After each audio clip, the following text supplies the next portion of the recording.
Hello everyone, how are you all today? I hope everybody's fine and having a good day.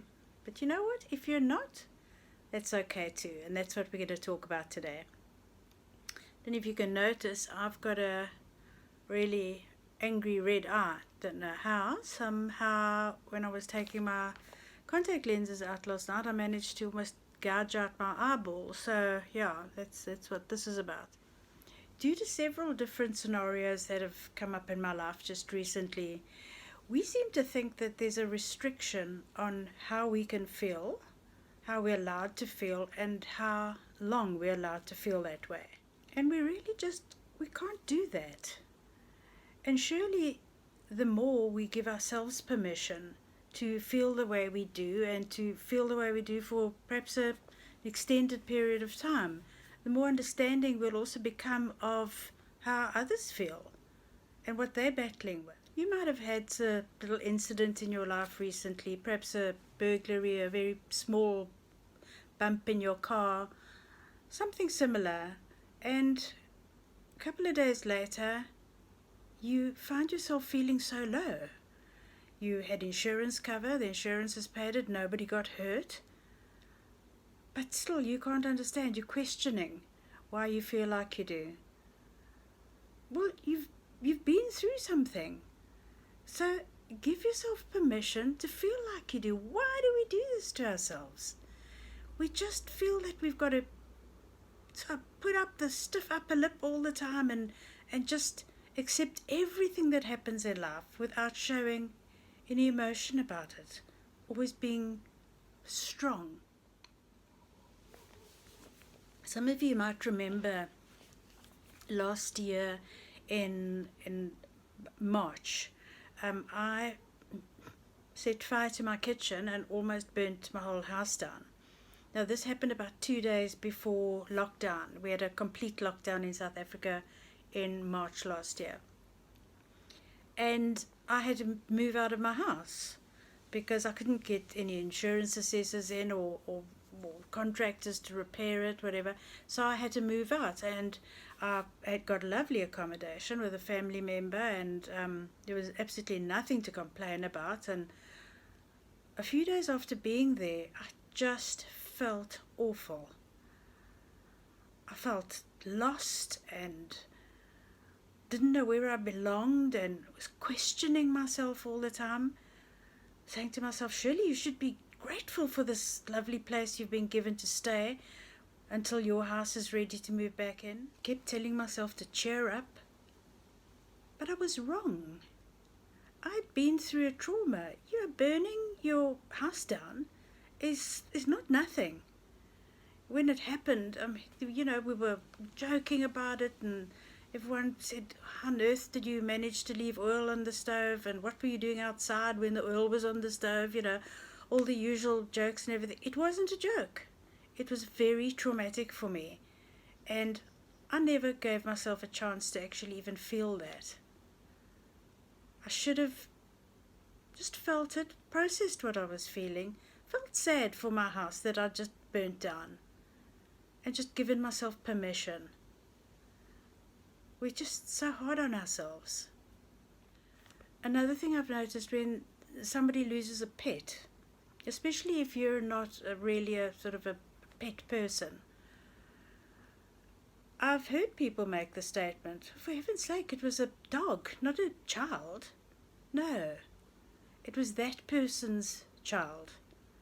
Doesn't matter if it was a pet mouse, it was that person's pet. And we need to just be more understanding that that person is grieving about that pet that they've lost, and they may grieve for a long time. It's not for us to judge how long it takes. That person will grieve for as long as they need to for that pet that they've lost.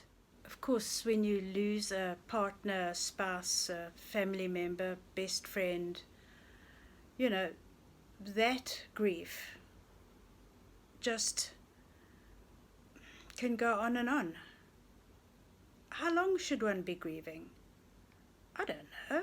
How long is it? 1 year? 2 years? What's the right amount of time to grieve? It's actually as long as we need to come to terms with the fact that that person isn't in our lives anymore. We've got to find new ways of coping without that person. If it takes a year or 3 years, that's how long it's going to take. If you're in this position at the moment and you feel that you have been grieving too long, whatever too long is, you might benefit from talking to a professional. Perhaps you could do that and maybe just, be clearer about your feelings and be clearer about how you're dealing with the situation. I think the bottom line here is these are our feelings.